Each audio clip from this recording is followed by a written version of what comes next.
Welcome back to Stoic Mindset Wisdom, where we explore the hidden truths about human psychology, behavior, and the quiet battles of the mind. Today's journey will take us into a topic that most people avoid, yet almost everyone secretly wonders about: what does it actually mean to have large labia, and why has this natural part of the human body been surrounded by so much misunderstanding, anxiety, and quiet shame? This isn't just a video about anatomy. This is about the intersection of human behavior, body image, psychology, and the Stoic path to acceptance and self-mastery. So before we dive in, remember this: the world will always try to tell you what perfect looks like. But the question is, will you let it? Stay with me until the end, because what you'll discover may completely shift the way you see yourself, others, and even the idea of imperfection. Look, an introduction. What if I told you that something as small, as hidden, and as personal as a part of the human body could hold the power to shape how someone feels about themselves for an entire lifetime? It sounds dramatic, but think about it. We live in a world that constantly whispers and sometimes shouts that there is one way to look, it's one way to be, one standard for beauty.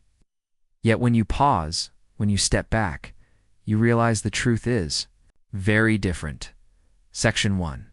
The hidden diversity of the human body. Let's start with the facts. The labia, both the labia majora, the outer lips, and the labia minora, the inner lips, are as unique as fingerprints. No two are the same, and yet, for reasons that have little to do with biology and everything to do with society, many people have been taught to believe there's a normal look. But here's the truth. Some are larger, some are smaller, some are darker in color, some are lighter, some are symmetrical, while others are not. And every single variation is natural. Think about it. We accept that ears, noses, or even fingerprints are all different. Nobody looks at two sets of ears and says, one must be wrong. Yet when it comes to the human body, especially intimate areas, suddenly, diversity is treated as something to hide. This quiet pressure leads to something deeper. Psychological struggle. Studies in human behavior and body image show that many women feel anxious, embarrassed, or even ashamed because of how their labia look. Why? Not because something is medically wrong, but because of the stories society tells. And here's where it gets interesting. In Stoic philosophy, one of the greatest teachings is this: it's not things themselves that disturb us, but our opinions about them. When applied here, it means the labia themselves are not the problem. The problem lies in beliefs, the cultural myths, the whispers of media, the false standards that quietly shape how people see themselves. But what happens when those beliefs go unchallenged? When a young girl grows up comparing herself to an image that isn't even real? When a grown woman carries silent shame over something that is, in truth, completely normal? The damage can ripple for years, touching confidence, relationships, intimacy, and even mental health. And this brings us to the next layer of our exploration. Section 2. The psychology of body image and silent battles. Here is a sobering fact. Research in human psychology shows that body image, how we perceive our own body, has a more powerful impact on self-esteem than the body itself. In other words, it's not what you look like, it's what you believe about how you look. This is why two people with the exact same anatomy can live completely different lives. One may feel comfortable, confident, even empowered. The other may live in quiet discomfort, avoiding intimacy, even fearing rejection. And here's the kicker. The difference isn't physical, it's psychological. Think about the last time you looked in the mirror and criticized yourself. Maybe it was your skin, your weight, your nose, or something else. Did the mirror actually change anything about your worth? Of course not. But your belief about that reflection changed how you felt. Now imagine that multiplied. Hidden away, never talked about openly. That's what happens when people feel shame about their labia. And yet, there is another way. A Stoic way. The Stoics taught that we must separate what is within our control from what is not. You cannot control the natural shape of your anatomy, just as you cannot control your height or your fingerprint. but you can control how you respond to it. You can choose acceptance. You can choose strength. You can choose to redefine what beauty means on your own terms. But society isn't done with its myths yet, and some of these myths are darker than. You might think Section 3, the myths that chain us. One of the most damaging misconceptions out there is this: that the size of the labia is somehow linked to sexual activity. Let's pause on that. Where did this belief come from? Science tells us clearly that labia size has nothing to do with how sexually active someone is. It is not a marker of behavior, history, or morality. It is simply a natural variation influenced by genetics, hormones, and life stages such as puberty, childbirth, or aging. And yet this myth persists. Why? Because myths are powerful. They serve as shortcuts for judgment. They give society a false sense of control, an easy way to label what it is. It doesn't understand. But here's the danger. When people believe these myths, they suffer in silence.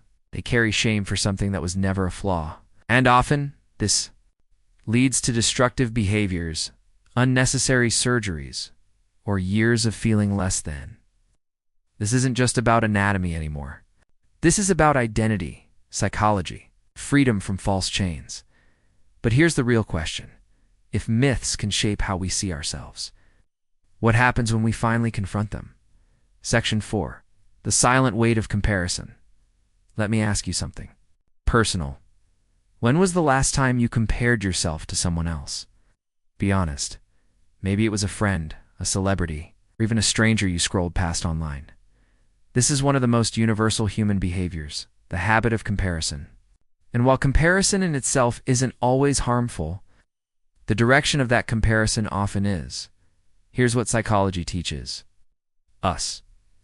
Upward comparison, comparing yourself to someone you think is better, often lowers self-esteem and increases dissatisfaction. Downward comparison, looking at someone you think is worse, can temporarily boost confidence, but it breeds arrogance and insecurity in the long run. Now, when it comes to body image, especially with something as private as the labia, the comparisons are even more dangerous. Why? Because they are not based on reality. Most images that people see in media, magazines, or online are filtered, edited, or chosen to fit a narrow standard. Yet when someone compares themselves to that false image, they believe they are lacking. This is the tragedy of comparison. We measure our reality against someone else's illusion, and here's where. Stoic philosophy strikes with clarity. Epictetus once said, "How long are you going to wait before you demand the best of yourself?" But the best of yourself doesn't mean conforming to an illusion. It means living in alignment with truth. The truth is, every labia, every body, is a natural variation. The illusion is only one shape is acceptable. And living under an illusion creates a silent, wet, quiet battle that drains confidence day by day. But wait, the story goes deeper. Because behind this illusion isn't just insecurity, it's profit. Section 5. The beauty industry and the price of perfection whenever there is insecurity. There is someone ready to profit from it. Think about it. Skin lightening creams thrive on insecurity about complexion. Weight loss pills thrive on insecurity about body size. Cosmetic surgeries thrive on insecurity about facial features. And when it comes to the labia, there is an entire medical industry: labiaplasty, cosmetic corrections, and so-called designer surgeries that thrives on convincing women that what they naturally have is not enough. Now, let's be clear. Some medical procedures are necessary, and some people genuinely choose surgery for personal empowerment. But here's the dangerous side. Many undergo these surgeries not out of empowerment, but out of fear of being judged, fear of being different, fear of not being loved. That fear is carefully cultivated. It is whispered in ads. It is reinforced by unrealistic images, and it is wrapped in the shiny packaging of perfection. But here's the haunting truth. Perfection doesn't exist. No matter how much someone changes their body, the chase for perfection is endless. Fix one thing, and the mind finds another, and another, and another. The Stoics warned us of this trap. said chasing what lies outside. Your control is slavery, and slavery to perfection is one of the cruelest prisons of all. But what if? What if instead of chasing perfection, you learn to see beauty in imperfection? Section 6. The Stoic Lens.